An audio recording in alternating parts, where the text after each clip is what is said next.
Hello friend, आज के video में हम लोग देखेंगे transpose of A matrix. Okay, चलिए देखते हैं ट्रांसपोज ऑफ ए मैट्रिक्स। आसान भाषा में अगर हम लोग देखें तो किसी भी मैट्रिक्स का ट्रांसपोज निकालना, उसके रो को कॉलम में बदल दीजिए। जितने भी रो हैं सबको कॉलम बदल दीजिए, ऑटोमेटिक कॉलम रो में आ जाएगा। क्लियर? और उसी को हम लोग देखते हैं क्या लिखा गया है। If matrix A is equal to small a I j be an m cross n matrix, okay, then the matrix obtained by interchanging, मतलब आपस में बदलना, interchanging the rows and columns of A is called the transpose of A. Right? जब आप interchange, ये याद रखिए, interchanging the rows and columns of A. Clear? It is denoted by A dash या ए के ऊपर टी फॉर ट्रांसपोज। राइट?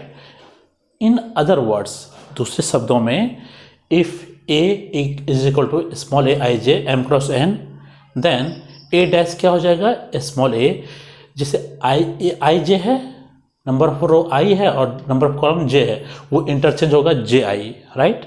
और order क्या हो जाएगा, m cross n. Right? N cross m हो जाएगा ये। क्लियर? जैसे देखिए एग्जांपल में, मैट्रिक्स ए अगर आपका है 2 3 5 7 2 1, राइट? अगर ये मैट्रिक्स ए है तो इसका ट्रांसपोज ए डैश या ए टी क्या लिखेंगे बताइए तो?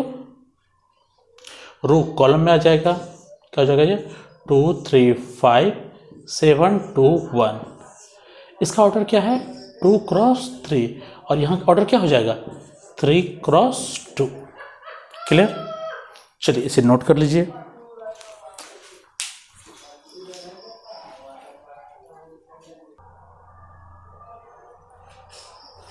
आइए आगे देखते हैं properties of transpose of the matrices. अगर मैट्रिसेस दिया हुआ है, एक या दो कोई मैट्रिसेस दिया हुआ है, उसका अगर हमें प्रॉपर्टी देखना है तो कौन कौन सा प्रॉपर्टी आएगा, और इसका कोई खास इंपॉर्टेंस है नहीं, सिर्फ जानकारी के लिए रख लीजिए, क्योंकि कहीं कहीं थोड़ा यूज हो जाता है, इसका डेरिवेशन देखने की ज़रूरत नहीं है। क्लियर? आइए इसीलिए हम लोग इसका विदाउट प्रूफ देखेंगे। कह रहा है for any matrices A and B of suitable order, right, we have. यहाँ सूटेबल ऑर्डर का मतलब क्या हुआ, अगर हम मैट्रिसेस को जोड़ेंगे तो ऑर्डर सेम होना चाहिए, माइनस करेंगे सेम होना चाहिए, मल्टीप्लाई करेंगे तो मल्टीप्लाई की कंडीशन में हम लोग देखे थे क्या होना चाहिए, तो वो कंडीशन सूटेबल होना चाहिए। राइट? सी कह रहा है ए डैश का डैश, दैट मीन्स अगर किसी भी मैट्रिक्स को अगर हम ट्रांसपोज करते हैं फिर उसका ट्रांसपोज निकालेंगे तो क्या होगा, मैट्रिसेस ही आएगा। मतलब उल्टा का उल्टा सीधा हो जाता है, तो मैट्रिक्स का अगर ट्रांसपोज निकालें फिर उसका ट्रांसपोज निकालेंगे तो मैट्रिक्स से आएगा। क्लियर? सी अगर हम लोग देख ले एग्जाम्पल के रूप में, क्योंकि ये सवाल भी है आपका, ए इक्वल टू अगर हमारा 2 3 5 6 2 1 अगर ऐसा है तो इसका डैश क्या हो जाएगा बोले तो 2 3 5 6 2 1। क्लियर? फिर इसका डैश निकाल दीजिए, ए डैश का डैश बराबर क्या होगा, रो कॉलम में आ जाएगा 2 6 3 2 5 1। क्या ये तो सेम है? क्लियर? इसी तरह का है जिसका हम लोग सवाल में यूज कर सकते हैं प्रॉपर्टी के रूप में। से अगर k इंटू ए का डैश निकालेंगे, दैट मीन्स किसी भी कांस्टेंट से अगर मैट्रिक्स में मल्टीप्लाई करके अगर हम ट्रांसपोज निकालें तो उसका रिजल्ट सेम होगा k इंटू मैट्रिक्स का ट्रांसपोज। राइट? से वेयर k इज कांस्टेंट, कोई भी नंबर हो सकता है। थर्ड प्रॉपर्टी है a प्लस बी का अगर ट्रांसपोज निकालें, दैट अगर हम दो मैट्रिक्स को जोड़ के उसका ट्रांसपोज निकालें तो उसका रिजल्ट सेम होगा, किसके बराबर, transpose of a plus transpose of b। Clear? और लास्ट प्रॉपर्टी है A be the product of to matrices का अगर हम ट्रांसपोज निकालें तो रिजल्ट क्या आएगा, बी डैश इंटू ए डैश। इसे याद रखिएगा क्योंकि ये कई बार ऑब्जेक्टिव में पूछा गया है, राइट। तो ए बी का डैश होगा बी डैश इंटू ए डैश। क्लियर। चलिए इसे अच्छे से नोट कर लीजिए। इसके बाद आगे देखते हैं सिमेट्रिसिटी। क्लियर।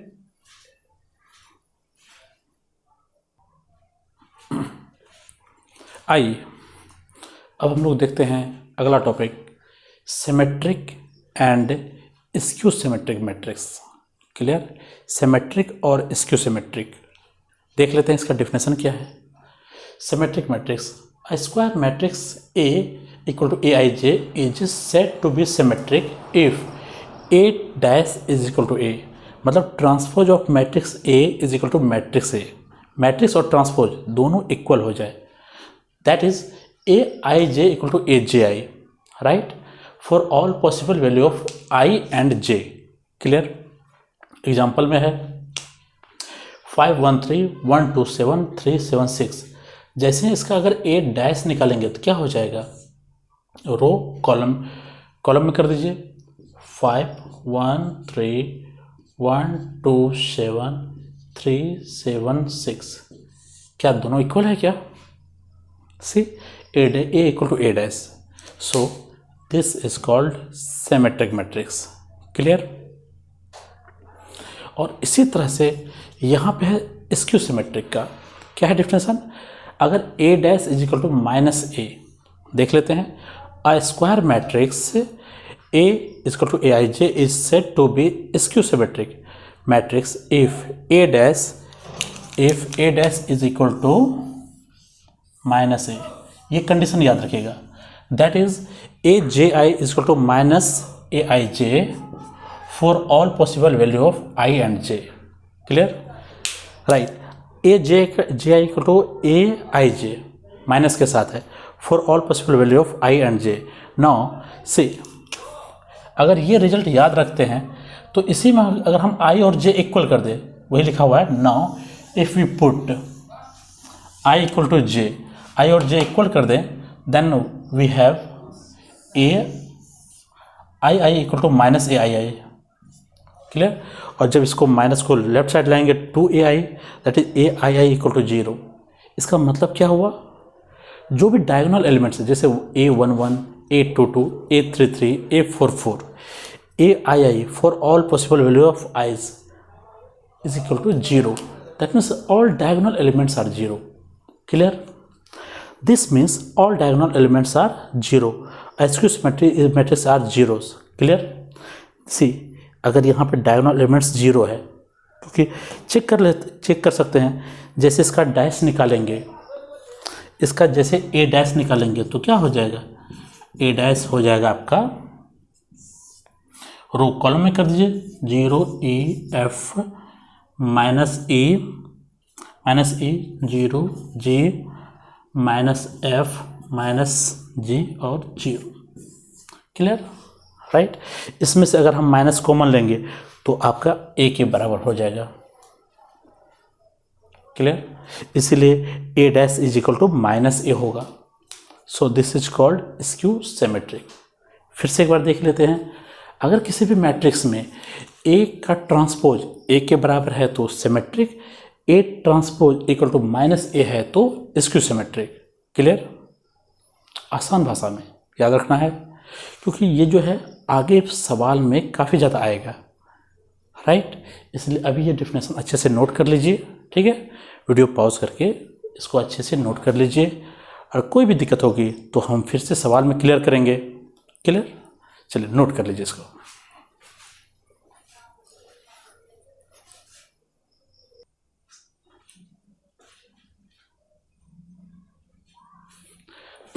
आइए स्टार्ट करते हैं एक्सरसाइज 3.3। क्लियर। 3.3 में क्या कह रहा है, फाइंड द ट्रांसपोज। क्लियर कर रहा है, ट्रांसपोज फाइंड करना है ऑफ द फॉलोइंग मैट्रिसेस। जो भी मैट्रिक्स दिया है उसका ट्रांसपोज निकालना है। क्लियर। और ट्रांसपोज का मतलब क्या होता है, रो को कॉलम में बदलना है। क्लियर। जैसे ए है तो यहाँ से ए डैश क्या हो जाएगा आपका, ये कॉलम है, रो में सेट कर दिए 5 1/2 -1, राइट। ये हो गया आपका आंसर।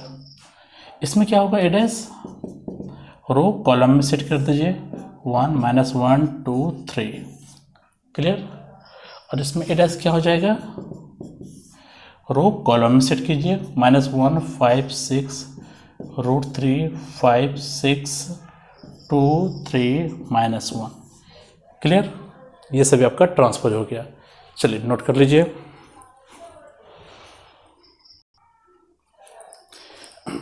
एक बार इसको सही से देख लीजिए, ये क्या लिखा है, ए डैश है आपका, ये है क्योंकि यहाँ पे शायद यहाँ ब्राइटनेस आ रही है ज़्यादा, तो 1 माइनस सेम टर्म को लिख देते हैं यहाँ पे 2 3।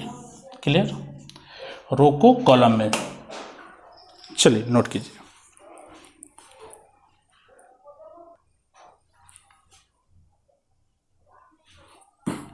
आइए देखते हैं क्वेश्चन नंबर 2 क्या कह रहा है, if matrix A is equal to this and matrix B is equal to this, ठीक, then verify that A plus B का dash equal to A dash plus B dash, और दूसरा ए माइनस बी का dash equal to A dash minus B dash. Clear, हम A plus B अभी देख लेते हैं, आप लोग सॉल्व कर लीजिएगा ए माइनस बी। क्लियर, चलिए, तो अगर आपका मैट्रिक्स ए दिया है और बी दिया है तो इसका ट्रांसपोज निकाल सकते हैं ना।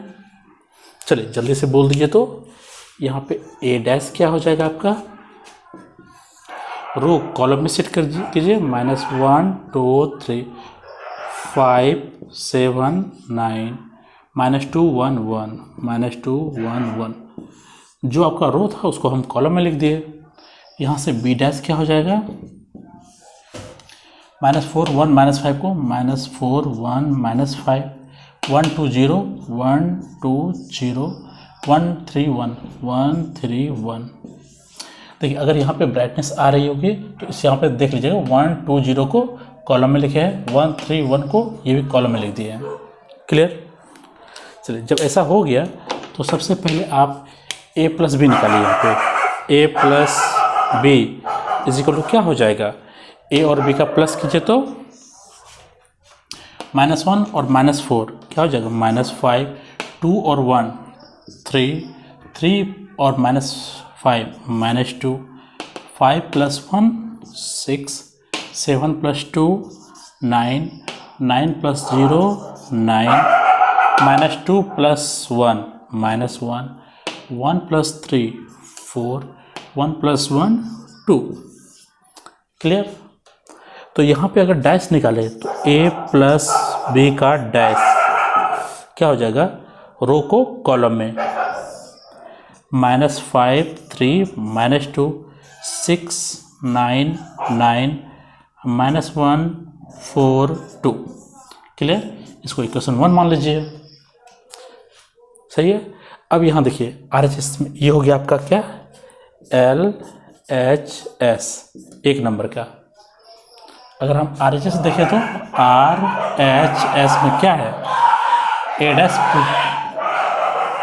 Dash plus B dash. आइए देखिए तो RHS में है A dash plus B dash, क्या हो जाएगा, A dash plus B dash, that is यहाँ देखिए A डैश है और B डैश है, -1 और -4 क्या हो जाएगा बताइए तो, -5 5 + 1 क्या हो जाएगा 6 -2 और 1 -1, फिर है 2 + 1 3 7 + 2 9 1 + 3 क्या हो जाएगा ये 4।